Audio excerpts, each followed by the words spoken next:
Hello dear chess friends, welcome to our new video.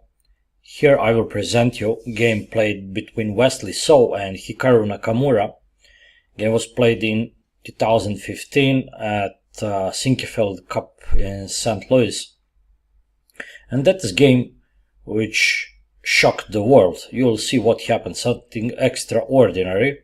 So stable player as Wesley So is well known as, he convincingly lost game to Hikaru Nakamura in one of the most brilliant attack in King's Indian defense you will ever seen.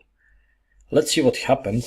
d4, knight f6, after c4, g6, knight c3, bishop g7. Of course, King's Indian defense.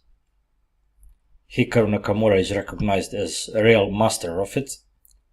Knight f3, and on West, that variation is called Mar del Plata, but I think, and my compatriots prefer to call it Gligoric variation, because why to name the variation after the tournament black players firstly played it, if you can name it after the author of it.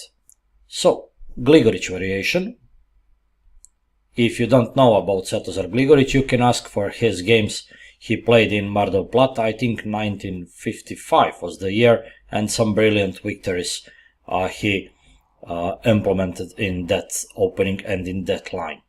After knight e1, knight d7, there is other option to play knight e8, but knight d7 is the most common approach after knight e1. So you can see, dear chess friends, there are flanks. White has base on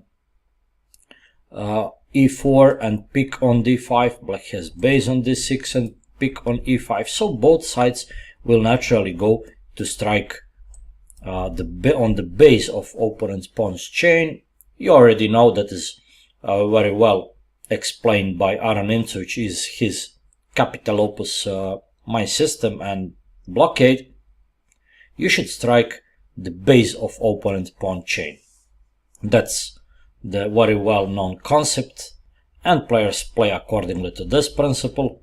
White supports the base, black strikes, white activates the bishop, and now black gains space. Even that is analyzed in Aaron Imtsovich capital opus mine system, where after playing f4 you'll see black eliminates pressure. There is not any more pressure on the base, but now black creates new base on f3 and is ready to go for attacking it. Of course, in King's Indian that's very dangerous, because that attacking on the pawn base is connected with simply attacking on opponent king. Bishop f2, g5, and now there are some other popular moves like a4, maybe to gain space there, or rook c1, preparing c5. Some players prefer to play also g4, where black has dilemma to take on g3, or to play h5, crashing there. So in that game Wesley So played knight d3. Okay, also normal move. Knight g6, c5, and knight f6. Black simply removes cavalry to our king side, and he is ready that vulnerable spot c7 after rook c1, knight b1, knight b5. White wants to attack, of course. Black is ready anyway to support it with rook f8, rook f8 to f7, of course, and maybe even with knight e8 back. So we'll see a rook c1, a rook f7, multi-purpose move, not only protecting c7 as you can see, but also after bishop e8 or maybe bishop h6, that rook may go to g7 to support attack on the g file. And now king h1. I don't think that's good move, because simply white threats nothing on the king side, and it would be maybe better to go for queen side activities. Black still does not threat to play g4. Let's mention that now after knight b5 black is able to play g4, where after this white will allow knight e4. Black would be excellent here, but maybe something else, like let's say maybe c6 will will deserve some attention. Of course, it's bad for black to take, because white will install piece on d5 with an occupation, and with that 3 pawns, that will be very dangerous against opponent 2 pawns. Pawn majority would be a very strong, very important weapon in white's hands. So let's go back to the game. King h1 was played anyway. White predicted king e8 there, but okay. White did neutral move, slow move, let's say maybe passive move, and that's signal to Nakamura to attack h5. C takes, knight b5, attacking a7, yes, and a6. Now, very well known wrote knight a3. That was in that moment novelty by so. Usually black players like to play here knight a7. Yes, knight is locked out there, but still that was some interesting possibility. And after bishop d7, queen b3, sorry, not b3, queen b3, g4 will lead to some crazy position, but where still we think black should have excellent chances because of that passive knight on a7. So knight a3 should be improvement of white's play, while white wants to direct the knight this route, but the problem is after b5 that knight is a bit misplaced. The question is if white can get a lot from controlling that c6 square, maybe with rook or maybe with knight to invade there. Still, maybe the most logical should be knight c3. White provokes a6, which is weakening move, and now threats with well-known maneuver knight a4, knight b6 to invade the queen side. If black plays b5, now there will be a4 strike, and that's huge difference to the position we achieved in the game. So knight c3 would be more precise move. Let's see what happened in the game. By the way, knight a3, b5, excellent, and rook c6. The question is if rook c6 will dominate there or not. Hikaru Nakamura convincingly proved the rook will do nothing here, nothing dangerous. He goes for attack. And queen c2. White wants just to triple on the queen side, on the c file, with getting benefits there, but Nakamura goes for queen f8. Very well known and very instructive moment, very important resource for black in that setup on the king's side is to play g3. Now it won't be good for white to take, because after that whatever black does, that will just lead him, bring him defeat. After h4, black is ready to play bishop h6, knight h5 to occupy that 2 squares with a dangerous attack. That's just very well known positional pawn sacrifice in the king's Indian defense, in Gligoric variation, where black liberates f4 and g3 squares for his pieces. So after g3, bishop b6, let's say, queen f8, h3 blocking, knight h4, of course preparing some sacrifice knight g2, or even the more probable sacrifice bishop h3. And white would be, I think, in huge problems. Maybe already that would be hopeless for white. So queen f8. Now we see definitely that knight a3 plan just failed, and black has a lot of on the king side. Rook c1, bishop d7, rook c7. Okay, white is consistent there, but there is nothing to achieve. Here, knight b4 later with a reason was suggested as a better. Black must not take there, because after this dangerous passed pawn will arise and white will have strong initiative. For instance, after knight d5, maybe there will be some sacrifice motifs on a6 or b5, and anyway that would be dangerous for black. So but now white will be the side who will go for some positional sacrifice. That's time that would be positional sacrifice of the exchange. Let's switch back to the game. Bishop d7, rook c7, bishop h6, bishop e1. White removes bishop. Now g3 would not be played with attack, and white directs bishop to square b4, perhaps where it can be good attacking piece. But after this, h4. Very important dressers. If g3, white will block, and if knight goes there, there will be bishop bishop f1 defensive move.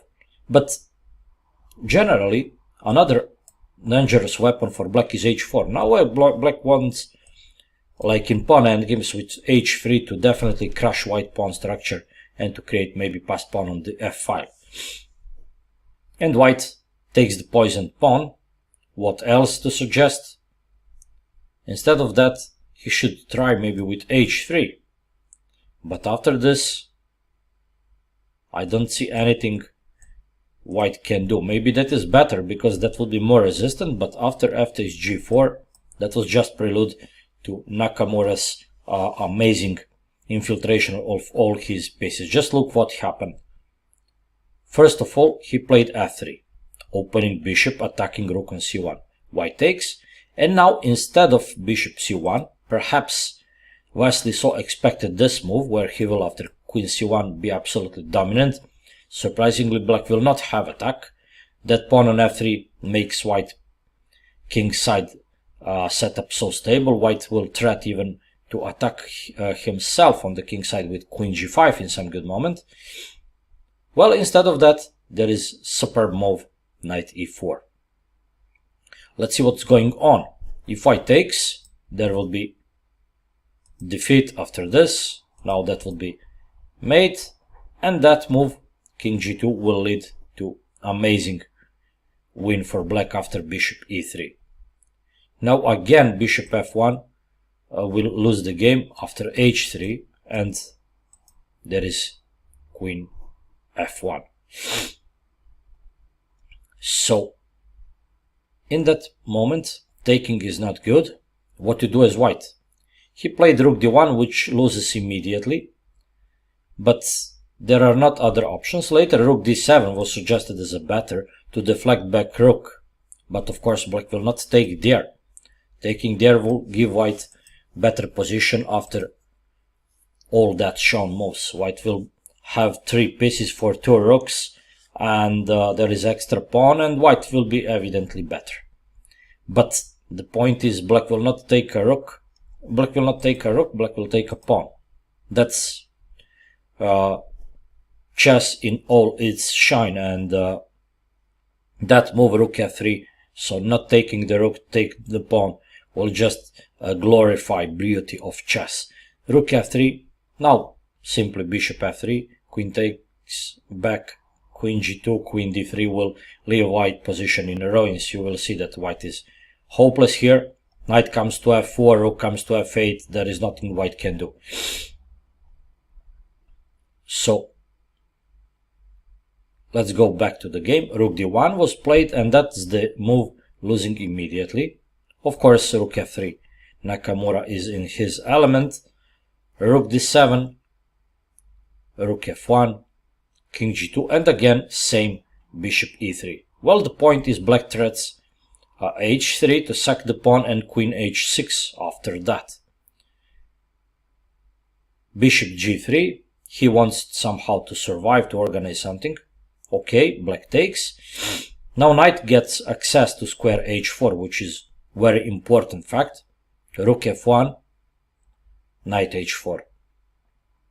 And that is already completely winning position for black. Let's see what to do as white. That would be so beautiful mate. So king must go to h3 and queen h6. White is clearly a rook up, but there is nothing he can do. Black has so many threats, and knight h4 is ready to jump somewhere, discovering check to easily bring a win to the black. White tried with g5 to deflect, to open the bishop, to organize something. Knight g5 with a check, everything goes forced. And now amazing move, and the fastest winning move, knight h3. So other moves will also lead to win, but Nakamura is well known as a famous tactic player, and he goes for the fastest win after knight f2.